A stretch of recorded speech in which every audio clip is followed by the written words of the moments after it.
안녕하세요. 저는 평소 사연을 즐겨 듣고 있는 30대 애청자입니다. 평소 사연을 들으며 제가 겪은 일들이 떠오르곤 했는데 막상 이렇게 사연으로 적으려고 하니 떨려오네요. 긴 이야기가 되겠지만 모두 함께 해주세요. 저와 남편은 같은 대학, 같은 과 친구였어요. 그렇게 10년을 그저 친구 사이로 지냈는데 30살이 넘어가던 무렵 어느 순간 갑자기 남편이 남자로 보이더라고요. 남녀 사이에 영원한 친구는 없다던가요? 남편 역시 저와 마음이 통했는지 그때쯤부터 저를 특별하게 대해주었고요.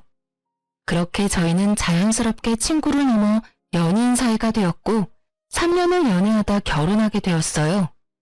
사실 사귄 지 1년쯤 됐을 때 결혼하려고 준비를 한 적이 있었어요. 그런데 그 당시에 갑자기 서방님이 여자친구가 임신했다고 알려오는 바람에 결혼 준비가 뒤로 미뤄지게 되었었죠. 저희가 알아봤던 식장뿐 아니라 스튜디오, 드레스, 메이크업, 심지어 신혼여행지까지 고스란히 서방님과 동서에게 넘겨줘야만 했었어요.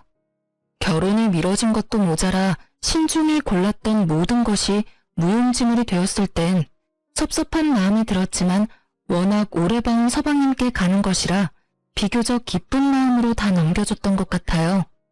그렇게 서방님이 먼저 결혼을 하게 되었고 저흰 2년이 지나고 결혼식을 하게 되었죠. 저희 시댁의 장점 중 하나는 식구들끼리 사이가 좋은 것이었는데요. 막 선을 넘는다거나 지나친 간섭, 연락을 한다거나 하는 막무가내의 것이 아니었어요. 그저 딱 적당하게 선을 지키며 돈독하고 화기애애한 것이었죠. 시부모님들도 다 좋으셨고 서방님 역시 저를 잘 따르고 잘 대해주었죠. 딱 한 사람, 동서만 빼고요. 저와 동서는 결혼하기 전에도 그렇고 결혼하고 난 뒤에도 딱히 부딪힌다거나 얼굴 붉히는 일조차도 없었는데 왜인지 모르게 동서가 저를 싫어한다는 느낌이 계속 들더라고요. 그 느낌은 제가 결혼을 하고 난 뒤 더욱 강하게 느껴지더군요.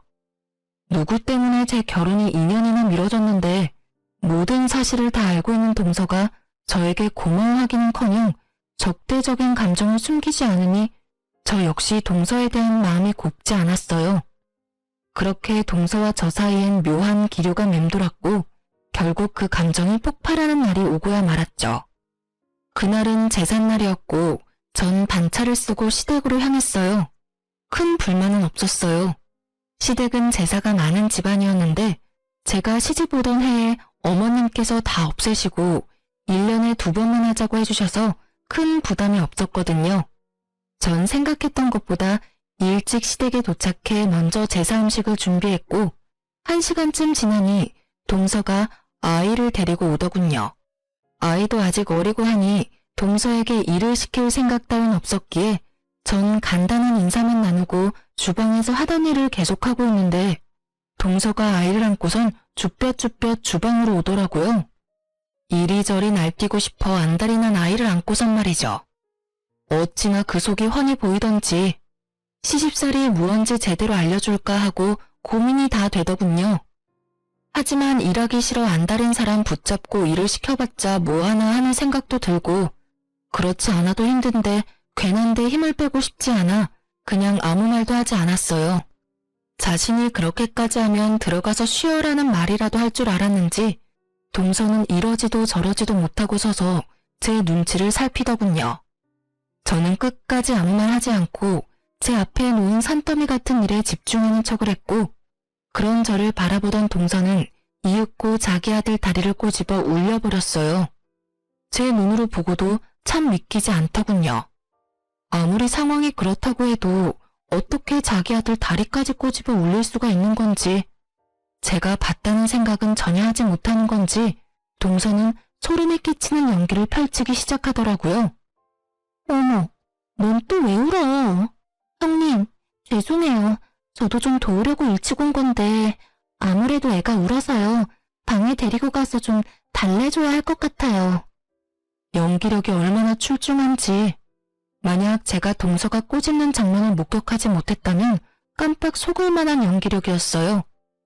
황당한 전 아무 대답도 하지 못하고 있었고 까무러치듯 우는 아기의 소리가 들리자 어머님이 나오시더라고요. 우리 손주 왜 울어? 둘째야, 너 내가 우는데 여기서 뭐하니? 들어가서 애나 달래렴.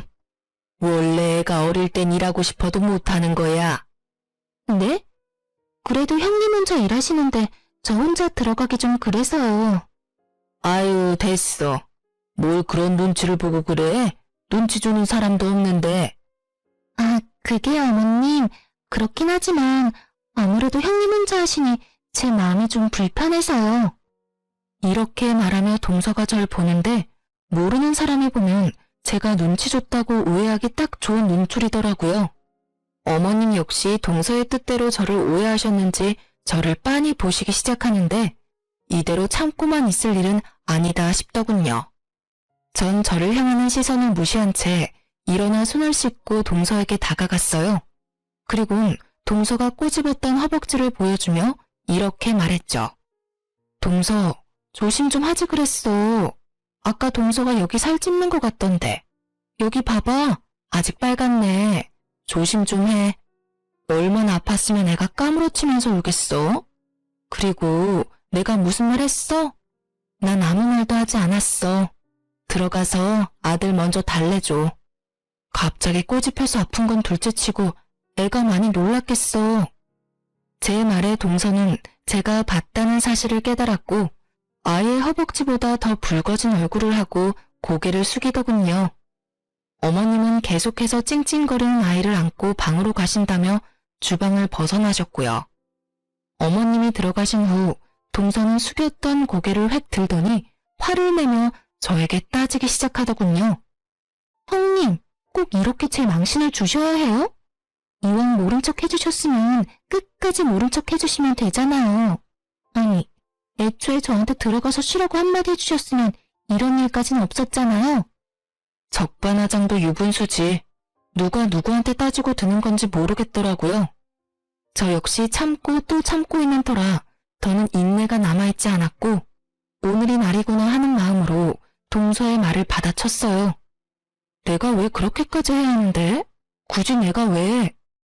그리고 어디서 큰 소리야? 동서가 그렇게 일하기 싫었으면 오늘 좀 늦는다고 연락하고 늦게 오던가. 이왕 와서도 일할 만한 여건이 안 되어서 좀 쉬겠다고 말하면 누가 뭐라고 해? 제가 쉬겠다고 하면 저만 미움받을 거 아니에요. 미움까진 아니더라도 눈치는 보였겠지. 그런데 말이야, 어머님도 그렇고 나도 그렇고 아기가 어린데 굳이 동서까지 일 시킬 마음은 없었어. 그런데 왜 말을 하지 않으세요? 들어가서 쉬라고 한마디만 했으면 됐잖아요. 아까도 말했잖아. 내가 왜 그렇게까지 해야 하냐고. 애는 엄마 품에서 내려와서 놀고 싶어 안달인데 그런 애를 굳이 안고 주방에 와서 서 있는 꼴을 보고 내가 굳이 동서한테 들어가서 쉬라는 말이 하고 싶었겠어? 나 그렇게 성격 좋은 사람 아니야, 동서. 그래서 굳이 어머님도 계시는데 우리 아이 허벅지까지 다 보여주신 거예요? 저 곤란하게 만들려고요? 설마. 나도 그럴 생각까진 없었는데 동서가 내가 말할 수밖에 없는 분위기로 몰고 갔잖아. 난 눈치는커녕 동서한테 말 한마디 한 적도 없는데 어머님 앞에선 내가 눈치 줘서 주방에서 벌선 사람처럼 구니 내가 별다른 방법이 있었겠어? 그래도 내가 마지막 인내심으로 동서가 일부러 꼬집어서 울렸다는 말은 안 했잖아.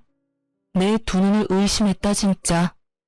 다음부턴 그런 짓까지 하지 말고 그냥 말해. 일하기 싫다고. 이게 뭐야? 괜히 동서 혼자 오버해서 애까지 울리고.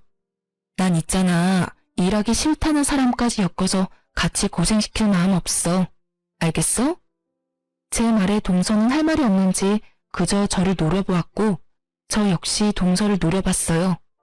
그렇게 저와 동서의 눈싸움이 시작되었는데 화난 표정의 어머님이 주방으로 들어오시더군요. 이게 다 무슨 말이야? 일부러 애를 꼬집었다니. 둘째 너, 이게 다 사실이야? 그래요. 분위기가 심상치 않음을 느낀 어머님은 방으로 들어가시긴 했는데 방문을 닫지 않고 이야기를 다 듣고 계셨던 것이었습니다. 모든 사실을 알게 된 어머님은 동서를 나무라기 시작했고 동서는 눈물을 글썽이며 아무 말도 하지 못하고 서 있더군요. 너 그렇게 안 봤는데 아무리 일이 하기 싫다고 해도 어떻게 네 자식 허벅지를 꼬집니? 그리고 잘못은 네가 해놓고 왜 꾸준 형님한테 화풀이 짓이야? 너 우리 없을 때 그딴 식으로 첫째 대하니? 아니에요. 저도 모르게 너무 흥분해서 죄송해요, 어머님. 죄송해요, 형님. 궁지에 몰린 동서는 저에게 용서를 구했고 진심이라고 느껴지지 않는 사과였지만 더는 이를 키우고 싶지 않았기에 전 알겠다고 하고 사건을 일단락시켰습니다. 제사 사건이 있고 난 후 동서는 아예 저를 무시하기 시작하더군요. 다른 사람들이 있을 땐 더없이 깍듯하고 살갑게 굴었지만 아무도 없을 땐 아예 눈길을 주지 않는 이중적인 행동을 이어나갔어요. 저 역시 동서와 똑같이 행동해줬고 자주 마주치는 일이 없었기에 크게 신경 쓰지 않고 지냈죠. 그러던 어느 날 집에 큰일이라면 큰일이 생겨났어요. 총각 때부터 남편의 어깨가 좋지 않았는데 점점 상태가 심각해지더니 결국 수술을 잡게 되었어요.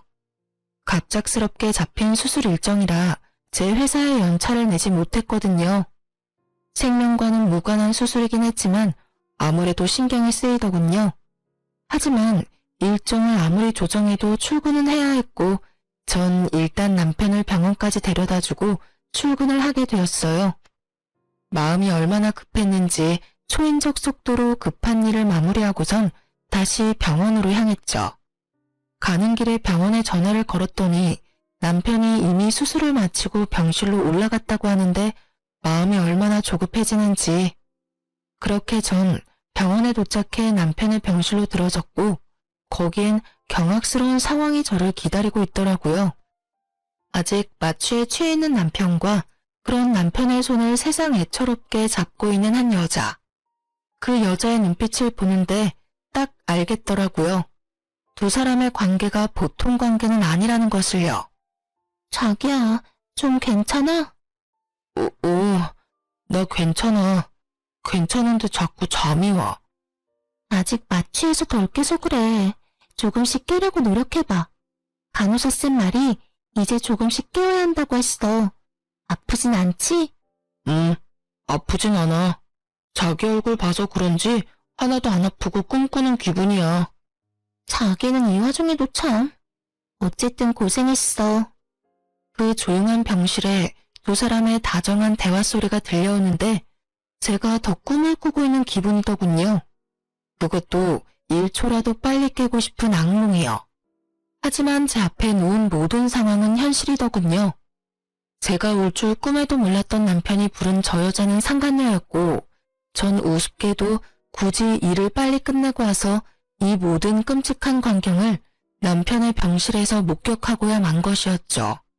충격에 빠진 것도 잠시 전 그 다정한 모습을 휴대전화에 남기고선 조용히 병실을 벗어났어요. 그날 이후 전 남편이 태어난 날만 기다렸고 남편이 태어남과 동시에 흥신소를 통해 남편의 뒷조사를 시작했습니다. 얼마나 지났을까요? 흥신소에서 연락이 왔고 연락을 기다리며 혼자 상상했던 것보다 현실은 더욱더 충격적이었습니다. 두 사람이 만나기 시작한 것이 얼마 되지 않았다는 건 제 예상과 같았어요. 하지만 충격적이었던 것은 두 사람이 만나게 된 계기였죠. 상간녀는 보험사에서 일하는 영업직원이었는데 그 상간녀를 남편에게 보험을 핑계로 삼아 소개해준 사람이 다른 사람도 아닌 바로 동서였던 것입니다. 동서와 상간녀는 친구 사이로 제 남편을 꼬여내기 위해 아주 작정을 한 모양이었어요. 작정을 하고 접근했든 어쨌든 남편은 상간녀에게 넘어갔고 이미 선을 넘어버린 남편의 모습들을 보는데 더는 결혼 생활을 유지하고 싶은 생각이 싹 사라지더군요. 흥신소에서 건네받은 사진을 한 장씩 넘겨보는데 남편의 미소를 볼 때마다 제 억장이 무너지더라고요. 그렇게 눈물을 흘리며 증거들을 보는데 제 이막이 열리는 듯 주인공이 남편에서 동서로 바뀌더군요. 동서 역시 바람을 피우고 있었는데 직업 특성상 출장이 잦은 서방님이 외박할 때마다 아이를 친정에 맡기고 열심히도 더럽게 놀아놨더라고요. 그 옆엔 항상 상간녀가 함께했고요. 끼리끼리 잘 논다라는 말이 어찌나 잘 어울리던지. 그리고 이 모든 일을 꾸민 동서의 계획을 흥신소 직원분의 입을 통해 전해 듣는데 동서가 참 대단하다는 생각이 들더군요. 증거와 사진은 다 보내드렸고 대략적인 설명도 파일로 정리해서 보내드렸습니다. 그리고 이런 말까지 해드려야 하나 말아야 하나 고민했는데 조사하다 한 사실은 모두 말씀드리는 게 원칙이라 말씀드리겠습니다. 네, 하나도 빠짐없이 말해주세요. 그게 동서드는 여자가 이 모든 계획을 세우고 진행했는데 그 이유가 가관이더라고요. 우리 직원이 카페에서 두 여자가 나누는 대화를 들었는데 동서라는 여자가 형님이 자신의 마음에 들지 않아서 그런다며 남편의 형을 제대로 자아할 곳이라고 했다더라고요. 그 집 재산이 꽤 되는데 이혼시키고 그 집 며느리 되면 다 장남 몫이라고요. 한 몫 크게 챙기면 자기 몫도 잊지 말고 나눠야 한다면서 각서까지 쓰고 나눠 가졌다고 하던데요. 물론 이 대화 내용도 모두 녹음했고 이 파일은 전화 끊는 대로 보내드릴 테니 확인해 보시면 될 것 같습니다. 하여튼 그 여자들 보통 여자들 아니니 사모님도 각별히 조심하시는 게 좋을 것 같아서 말씀드립니다. 아, 네. 감사합니다. 수고 많으셨어요. 전화를 끊은 저는 다시 한번 동서의 대범한 행동에 감탄을 금치 못했어요. 제가 아무리 마음에 들지 않는다고 해도 형님 자리를 바꿀 생각을 한다니. 대담하다고 해야 할지 영악하다고 해야 할지 모르겠더라고요. 하긴 그 정도 되는 여자이니 자기 배 아파 낳은 자식 허벅지도 그렇게 인정사정 없이 꼬집어 올렸겠지만요. 어쨌든 이미 모은 증거들은 확실했지만 저는 확실하게 하기 위해 남편의 휴대전화를 뒤져보았지만 이미 다 삭제한 것인지 아무것도 없더라고요. 실망감도 잠시 저의 머릿속엔 차량 블랙박스가 번뜩 떠올랐고 남편이 자는 것을 확인하고 남편의 차로 향했어요. 남편은 블랙박스까진 생각하지 못한 것인지 그곳엔 외도 증거와 함께 남편이 어떤 생각을 가졌는지 적나라하게 녹음되어 있더군요. 자기야, 그러면 이혼하는 거지? 그럼 얼른 이혼하고 자기랑 살아야지. 그 얼른이 언제야? 빨리 이혼해. 나 더는 기다리기 힘들단 말이야. 나도 빨리 이혼하고 싶어. 당신 혼자 두고 집에 들어가는 내 기분은 오죽하겠어? 조금만 더 기다려줘. 일단 부모님께 먼저 말씀드려야 해. 알잖아. 우리 부모님 그 여자 엄청나게 좋아하시는 거. 당연히 아들인 내가 우선이겠지만 그래도 혹시 모르니까 좋게 좋게 마무리 짓는 게 우리한테 이득이야. 알겠지? 아, 알겠어. 어쩔 수 없지. 그런데 자기 마음은 확실한 거지? 확실히 나 사랑하는 거 맞냐고. 혹시 사는 건 그 여자랑 계속 살고 나랑은 바람만 피우면서 즐길 생각은 아니지? 그런 말이 어디 있어? 내가 자기를 얼마나 사랑하는지 몰라서 그런 말을 해? 아니, 말만 그렇게 하고 이혼은 자꾸 미루니까 그렇지. 아니야. 돌아가는 상황 조금만 지켜보다가 적절한 때에 이혼 이야기 꺼낼 테니까 조금만 기다려줘. 자기 이거 받아. 저번에 이거 예쁘다고 했었지? 어머, 이거 내가 갖고 싶어 하던 샷땡 가방이잖아. 이 비싼 걸. 고마워, 자기야. 이 정도 가지고 뭘. 자기가 좋아하니까 나도 뿌듯하다. 다음엔 더 좋은 걸로 사줄게. 자기 최고야. 사랑해. 나도 사랑해. 상간녀가 만나는 남자가 한둘이 아니라는 사실을 꿈에도 알지 못하는 남편은 상간녀에게 푹 빠져 있는 돈 없는 돈 다 퍼다 쓰며 상간녀의 배를 불려주고 있더군요. 남편과 알고 지낸 지 15년. 사진으로 볼 때보다 더 큰 배신감이 밀려오며 눈물이 멈추지 않더라고요. 몇 시간을 울었는지 어느새 어둑하던 차 밖은 밝아지고 있었고 전 여전히 흐르는 눈물을 닦으며 복수를 계획했어요. 아침이 되었고 전 여전히 아무것도 모르는 척을 하며 출근하는 척을 하고선 미리 만나기로 약속해두었던 서방님을 만났어요. 다른 사람은 몰라도 서방님 역시 이 빌어먹을 상황의 피해자이니 모든 사실을 알아야 한다고 생각했기 때문이었죠. 갑작스러운 저의 연락에 의아해하던 서방님은 제가 내민 외도 증거들을 살펴보더니 무거운 입을 떼더군요. 형수님, 이게 전부 사실인가요? 안타깝게도 그래요, 서방님. 동서가 그 여자를 형한테 소개해줬고 형은 그 작전을 보기 좋게 넘어갔어요. 동서 역시 서방님이 집을 비울 때마다 남자들을 만나고 다니는 것 같더라고요. 늘 그 여자도 함께였고요. 저 이 여자 알아요. 이 여자 집사람 제일 친한 친구라고 했거든요. 연애할 때도 여러 번 봤었고 최근에도 봤었는데 형이랑 그런 관계인 줄은 상상도 못했네요. 어떻게 사람 탈을 쓰고 이딴 짓들을 할 수 있는지. 어쨌든 부모님께는 제가 말할게요. 조금만 기다려주세요. 제가 이야기 꺼내는 게 더 낫지 않을까요? 아니에요, 형수님.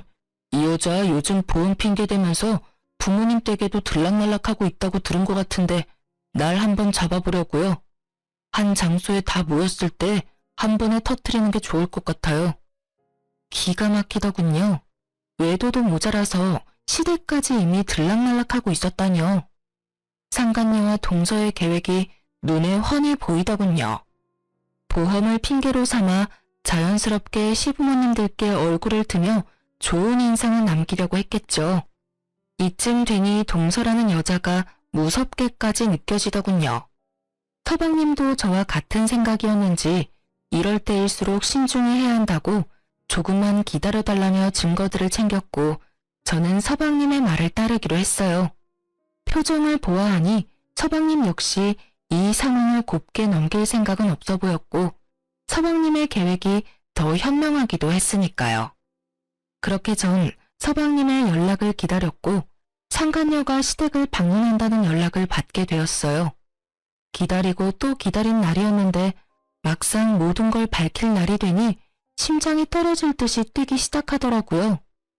전 떨리는 마음을 진정시키며 시댁으로 향했고 시댁에 들어서니 시부모님은 물론이고 남편과 상간녀, 동서와 서방님까지 모든 식구가 모여있더군요.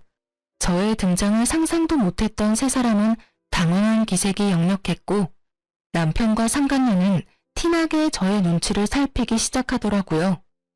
그 와중에 동서는 저에게 친근한 척을 하면서 다가오는데 당장이라도 친한 척 제 팔을 잡은 동서의 팔을 확 꺾어버리고 싶은 걸 얼마나 참았는지 모릅니다.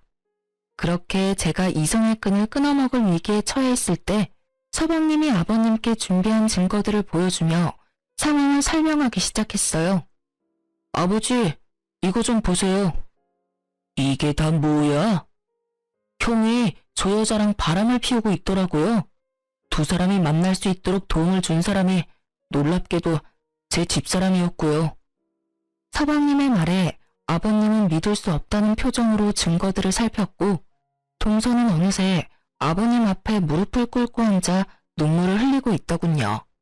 모든 상황을 그저 지켜보던 어머님은 보통 상황이 아니다 싶으셨는지 아이를 안고 방으로 들어가 버리셨고 아이가 자리에서 사라지자 아버님께서 남편에게 의중을 물으며 본격적인 대화가 시작되었어요. 이게 다 어떻게 된 것이야? 이 사진들이 전부 사실인 거야? 아버님은 사진을 흔들며 남편에게 물었고 남편은 차라리 잘 됐다는 투로 대답하더군요. 네, 보신 대로예요. 저 이 수정이와 만나고 있고 수정이 사랑해요. 뭐가 어쩌고 저째? 누굴 사랑한다고? 이 여자 수정이를 사랑한다고요. 그래서 드리는 말씀인데 집사람하고는 이혼하고 남은 여생은 수정이하고 살고 싶어요, 아버지. 제가 버젓이 자신의 옆에 앉아있는데도 다른 여자를 사랑하고 있으며 그 여자와 살고 싶다는 남편을 보며 그나마 있던 미운정마저도 뚝 떨어지는 기분이 들더군요.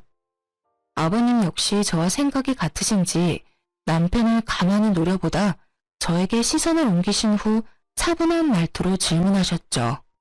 아가, 네 생각은 어떠냐? 넌 어떻게 하고 싶어?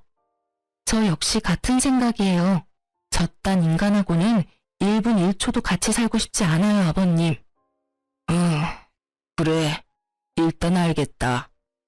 아버님은 고개를 끄덕이며 생각에 잠기신 듯 하더니 이내 고개를 들며 남편에게 통보하듯 말하기 시작하셨어요.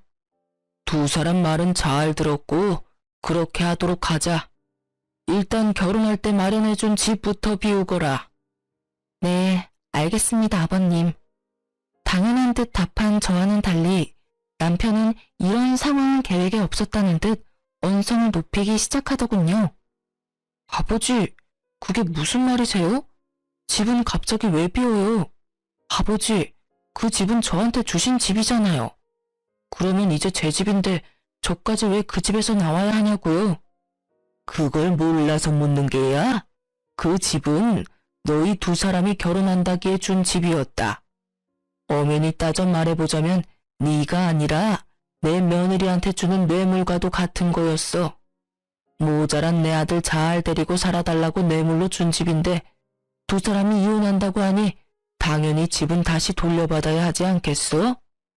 집은 비우는 대로 팔아서 며느리한테 위자료로 조금 줄 생각이니 그런 줄 알고 이번 주 내로 집부터 비우거라. 아버님은 최대한 차분하게 말씀하셨지만 그런 아버님과는 달리 남편은 더욱 언성이 높아지더라고요. 그럼 저는요? 그 집에서 나오고 나면 저는 어디에서 수정이랑 새 출발해요? 아, 새로 집 얻어주시려고요? 하긴 이 사람이랑 살았던 집에서 수정이랑 계속 사는 것도 좀 그렇긴 하겠다. 아버지, 그럼 집은 언제 얻어주실 건데요? 어쩜 저리도 머릿속이 텅텅 비일 수가 있는 것인지. 남편을 알고 지낸 세월이 15년인데 저렇게 생각 없는 놈이었다는 것을 처음 깨달은 저 자신이 참 한심스럽더군요. 저리 한심한 새끼인 줄도 모르고 이 인생의 절반을 함께 했으니 말이에요. 저도 저 자신이 이렇게나 한심스러운데 아버님은 오죽하실까 하는 생각이 들었고 제 예상대로 아버님 역시 깊은 회의감이 드는지 긴 한숨 후 단호하게 말씀하시더군요. 네 놈은 이 상황에서 할 말이 그것뿐인 거야? 다른 사람한텐 몰라도 네 집사람한테는 용서를 구했어야지. 네가 그러고도 사람이라고 할 수 있는 게야? 네가 그러고도 집 해달라는 말이 입 밖으로 나오냐 이 말이다. 아버지 그건 어차피 이미 다 안 상황이고 이제 와서 사과 따위 해봤자 뭐예요. 달라질 게 없는데요. 이걸 말이라고 내뱉고 있는 건지 정말 아버님만 아니었다면 그 자리에서 딱이라도 한 대 때리고 싶은 심정이더라고요. 그런 심정도 잠시 저보다 더 격분하신 아버님이 고작 딱이 한 대보다 더 큰 복수를 남편과 상간녀에게 해주시더군요. 그걸 말이라고 하는 게야? 그러면 어떻게 해요? 이미 제 마음이 그런 걸 어떻게 하냐고요? 그건 그렇고 집은 해주실 거죠? 저 수정이랑 같이 살 집 필요해요, 아버지. 아버지 장남이 길거리에서 사랑하는 여자랑 살 수는 없잖아요. 난 너 같은 놈한테 더는 지원해줄 생각 따위는 없다. 네 입에서 이혼이라는 말이 나오는 그 순간부터 난 아들 하나 없는 셈 치기로 했으니 아무것도 바라지 말거라. 아버지, 이러시는 법이 어디 있어요? 내 돈으로 내가 알아서 하겠다는데 법이 왜 나와? 더는 긴 말 하지 말거라. 난 그리 결정했고 한번 내린 결정은 절대 번복할 생각 따윈 없으니 혹여나 내가 죽으면 달라지겠지 하는 생각도 하지 말거라. 유언장에 다 적어놓고 죽을 거니 알겠느냐? 아버님의 말씀에 남편뿐 아니라 상간녀의 얼굴까지 사색이 되어버리더군요. 당연했죠. 남편이 가진 거라곤 재산 좀 있는 부모님이 다였는데 그마저도 다 끊긴 위기이니 남편과 상간녀가 그리고 있는 미래가 달라도 너무 달라지는 처지가 되어버렸던 겁니다. 거기에다가 블랙박스를 통해 알게 된 사실으론 그나마 가진 직장마저도 상간녀와 함께 새 출발할 때 아버님께 투자받아 사업을 시작할 요량으로 직장에 사표를 내버렸고 곧 회사에서 나와야 할 상황이니 더욱 앞이 깜깜했겠죠. 사색이 된 남편은 이내 상간녀를 바라보았고 어쩔 수 없다는 듯 이렇게 말하더군요. 자기야, 이왕 이렇게 된 거 나 그냥 이혼하고 열심히 살아볼 테니까 자기도 나 믿고 열심히 살아줘. 그러면 우리 두 사람 잘 살 수 있지 않을까? 남편의 해맑은 굳건한 다짐에 상간녀의 얼굴은 더욱 사색이 되어가더니 이윽고 소리를 지르며 남편을 뿌리쳤어요. 야, 너 미쳤어? 손이 발이 되게 빌어서 한 푼이라도 받아올 생각을 해야지. 뭐? 열심히 살아달라고? 그게 말이야 뚱이야. 내가 미쳤어? 너 같은 거랑 같이 살게? 자기야, 그게 무슨 말이야. 나 사랑한다고 했잖아. 사랑 같은 소리 하네. 그건 네가 네 부모한테 받아올 재산이 있을 때나 한 사랑이고 지금 이 상황에선 안 하지, 사랑. 끼지도 않아? 돈도 한 푼 없고 직장도 없는데 능력까지 없는 너 같은 놈이랑 내가 왜 살아? 너 같으면 같이 살겠니? 난 너 같은 놈이랑 살 생각 전혀 없으니까 나한테 들러붙을 생각도 하지 마라. 알겠어? 한바탕 퍼부은 상간녀는 고래고래 소리를 지른 후 현관을 향해 걸어갔고 그런 상간녀를 동서가 붙잡더군요. 수정아, 진정 좀 해. 네가 지금 이렇게 가면 어떡해. 잠시만, 조금만 진정 좀 하자, 응? 애처롭게도 붙잡는 동서가 불쌍하지도 않은지 상간녀는 동서를 밀치며 정신줄을 놔버린 사람처럼 소리를 지르더라고요. 진정? 너 같으면 진정이 되겠어? 이게 다 너 때문이야. 왜 나한테 저딴 놈이나 꼬시라고 해서 이 거지 같은 상황에 날 엮게 하냐 이 말이야. 그게 무슨 말이야. 너 지금 너무 흥분해서 아무 말이나 막 하는가 본데 흥분 좀 가라앉히자 제발. 격분한 상간녀의 반응에 적잖게 당황한 동서는 말까지 더듬으며 끝까지 착한 척 연기를 펼쳤고 그런 동서가 답답했던 상간녀는 욕까지 곁들이며 설명해 주더군요. 끝까지 연기하기는 이 멍청한 년아. 상황 보면 모르겠어? 다 끝났어. 네가 나한테 저 멍청한 놈 꼬시라고 한 것부터 그래서 내가 의도적으로 저 멍청한 놈한테 접근해서 이혼시키려고 한 것까지 다 들켰다고. 그러니까 너도 착한 척 연기 그만하고 네 살 길부터 찾으란 이 말이야. 아니야, 아니라고. 난 그런 적 없어.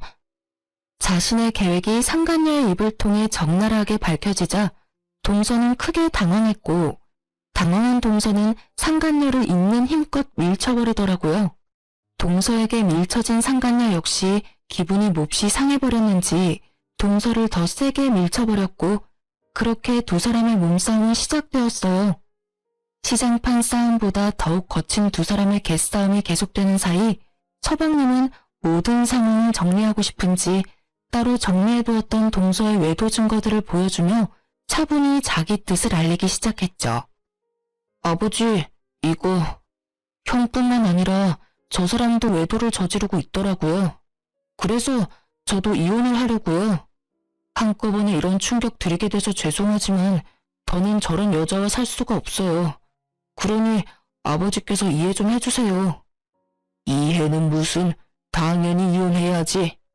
네 형 바람나게 만든 여자를 내가 왜 며느리로 두겠어? 거기에다 바람이라니. 내 눈치 보지 말고 하고 싶은 대로 이혼해. 본격적인 본인의 이혼 이야기가 나오자 동서는 상간녀와의 몸싸움을 멈추고 서방님에게로가 빌기 시작했고 서방님은 그런 동서가 꼴도 보기 싫다는 듯 눈도 마주치지 않더군요. 여보, 이혼이라니 그게 무슨 말이야. 이거 다 오해야. 거짓말이라고. 그리고 그 사진들도 다 조작된 사진들이야. 이건 다 모함이라고. 그러니까 내 말 좀 들어봐. 당신 이야기는 다 필요 없고 이제부터 난 당신한테 두 가지 선택지를 줄 거야. 두 가지? 그래, 두 가지. 첫 번째는 당신이 깔끔하게 이혼을 해주는 거야. 깔끔하게 이혼한 당신은 몸만 나가게 될 거고, 물론 아이는 내가 키울 거야. 그리고 두 번째는 지금 당신이 생각하는 그거야. 이혼하지 않고 온갖 변명을 대며 질질 끄는 거. 만약 당신이 그렇게 더럽게 나온다면 난 집을 팔아서라도 최고의 변호사를 선임해서 당신 주머니에 든 10원짜리 하나까지 탈탈 털어서 법정 최대 위자료로 받아낼 거야. 아, 물론 이 경우에도 당신은 내 자식을 키우진 못할 거야. 서방님은 단호했고 동서는 머리가 잘 굴러가더군요. 그 짧은 순간에도 어떤 선택이 자신에게 더욱더 이득인지 판단을 내린 동서는 알겠다는 대답과 함께 시댁을 나가버렸고 이 모든 상황을 지켜보던 남편은 상간녀에게 빌기 시작하더군요. 자기야 제발. 나 자기 없으면 안 되는 거 잘 알잖아. 그러지 말고 다시 한 번만 잘 생각해봐. 응? 우리 아버지 말은 저렇게 했어도 나 절대 못 버려. 아버지 마음만 돌리면 우리 둘이 잘 먹고 잘 사는 일만 남은 거라고. 아직도 정신 못 차렸어? 다 끝났어. 끝났다고. 다신 나한테 연락하지 마. 알겠어? 상간녀는 매몰차게 남편을 뿌리치더니 동서와 마찬가지로 시댁을 나가버렸고 이제 남은 사람은 저뿐이었죠. 아무리 남은 사람이 저뿐이라고 하더라도 자신이 보여준 짓거리가 있는데 설마 저에게까지 매달릴까 싶었는데 남편 놈은 그 대단한 짓을 하고야 말더군요. 여보, 나 버릴 거 아니지? 우리 친구로 10년, 연인으로 3년이야. 부부로 산 세월까지 다 하면 15년이 넘는다고. 그간의 세월이 있는데 고작 이런 일로 나 버릴 건 아니지. 이 와중에도 그 흔한 미안하다는 사과 한마디 하지 않는 놈을 보는데 제 심정이 어땠는지 여러분은 짐작이나 가시나요? 말로 표현 못할 5만 가지 감정이 제 머릿속을 오가더라고요. 그중 가장 큰 감정은 배신감과 비참함이었어요.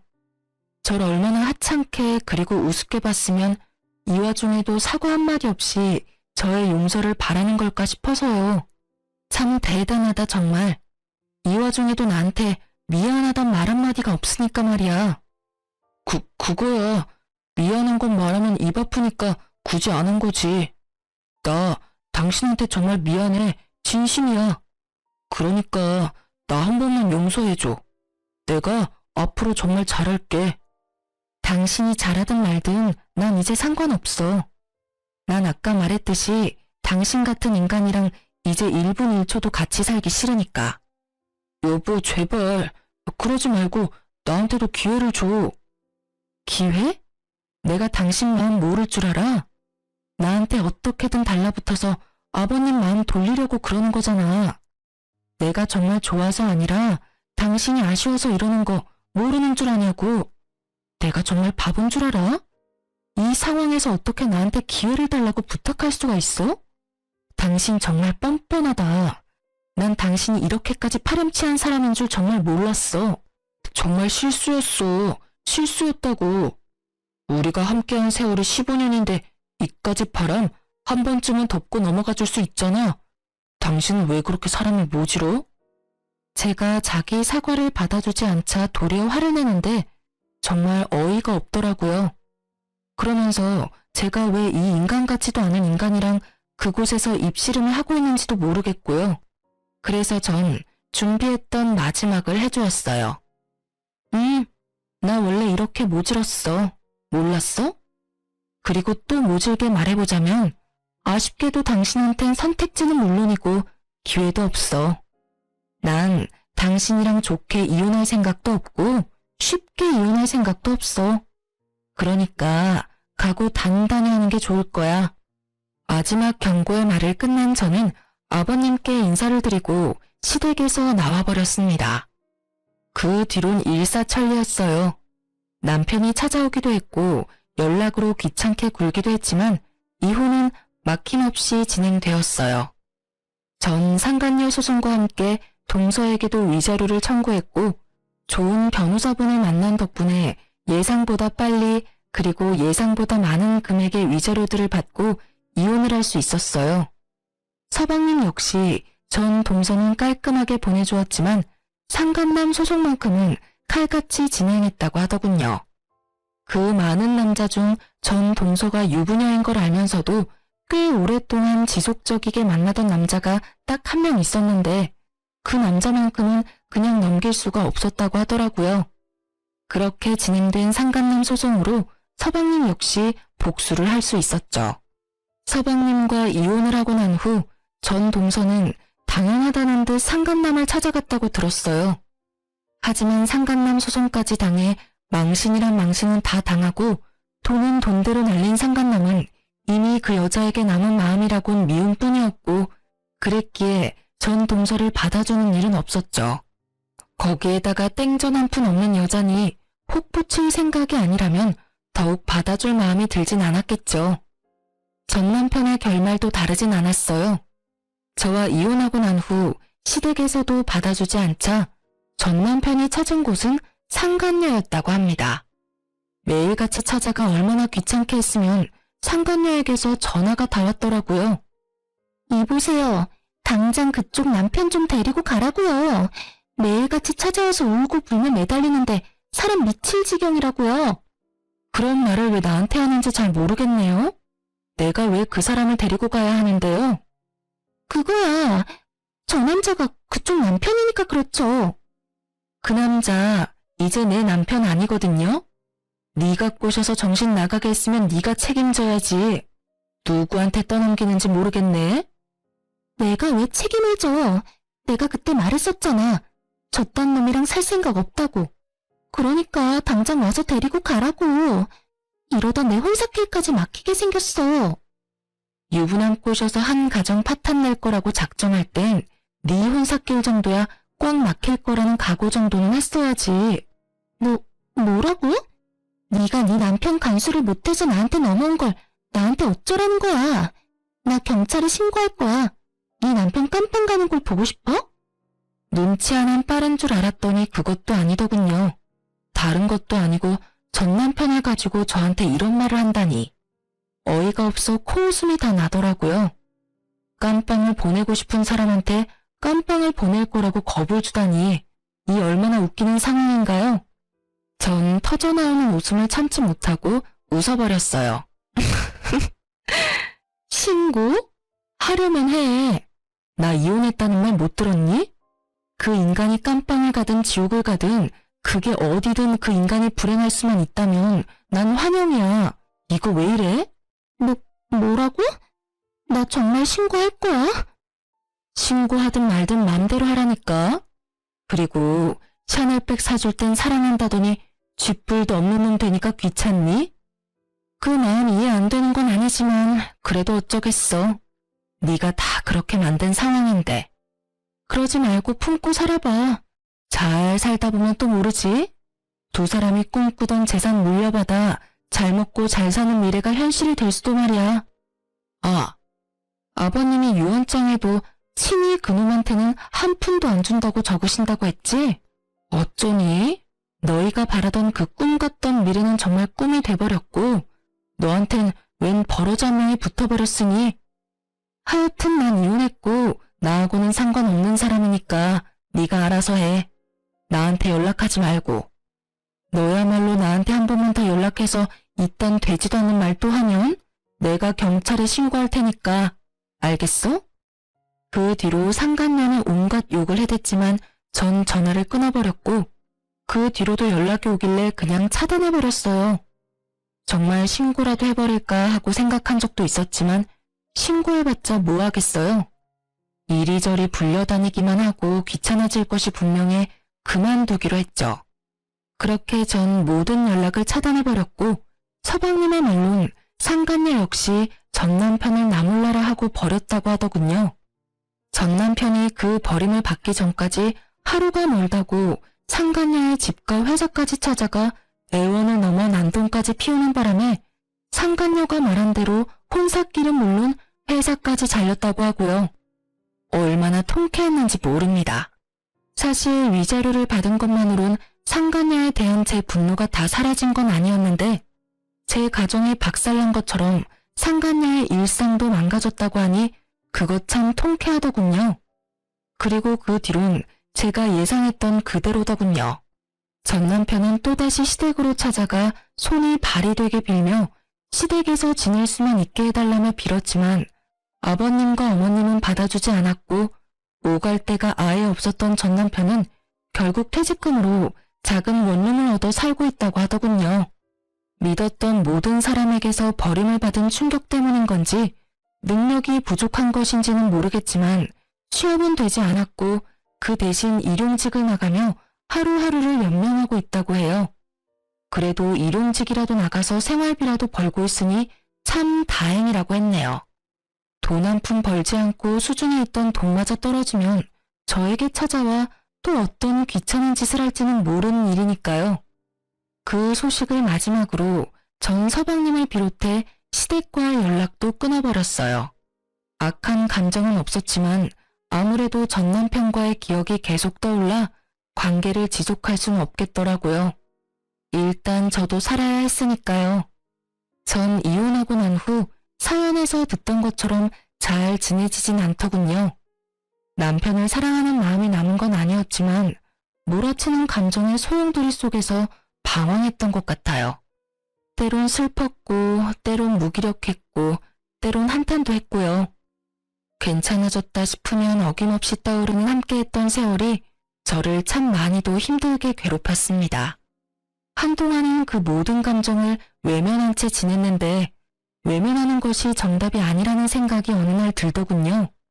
그날부턴 전 그 감정들을 당연한 일이라고 여기기로 했고 그 당연한 힘듦을 받아들이기 시작했어요. 그렇게 3년이 지난 지금은 사연으로 이혼 이야기를 적을 만큼은 덤덤해진 것 같아요. 아주 가끔은 좋았던 기억도 또 가끔은 나빴던 기억도 떠오르긴 하지만 그마저도 그랬었지 하고 씁쓸한 웃음 정도는 지으며 넘길 수 있는 정도가 되었어요. 요즘 전 작은 카페를 차려 운영하고 있어요. 회사는 이혼 후 마음이 많이 힘들었던 시기에 동료들에게 민폐만 끼치는 것 같아 그만두게 되었고 한동안은 휴식기를 가지다 찾은 취미가 커피였어요. 평소 제빵을 좋아하기도 했던 터라 쉬는 동안 기분 환기도 시킬 겸 배워뒀던 것이 직업이 되었네요. 처음엔 적자였던 가게가 이젠 꽤 좋아졌어요. 나름 단골도 많이 생겼고 수입도 많아진 것이 꽤 괜찮은 가게가 되었죠. 그렇다고 해서 너무 바쁜 것은 아니라서 저만의 시간을 보내기에도 딱 안성맞춤이에요. 전 이런 제 삶에 아주 만족하며 지내고 있고 앞으로도 제 삶과 저의 안정을 위해 더 노력하고 더 열심히 살아갈 예정이에요. 이로써 제 이야기는 끝이 났어요. 어떠셨나요? 욕들 많이 하셨나요? 전 사연을 들을 때마다 혼자 그렇게 욕을 하거든요. 어쨌든 저의 긴 이야기 잘 들어주셔서 너무 감사하고 또 감사합니다. 오늘도 좋은 하루 되세요.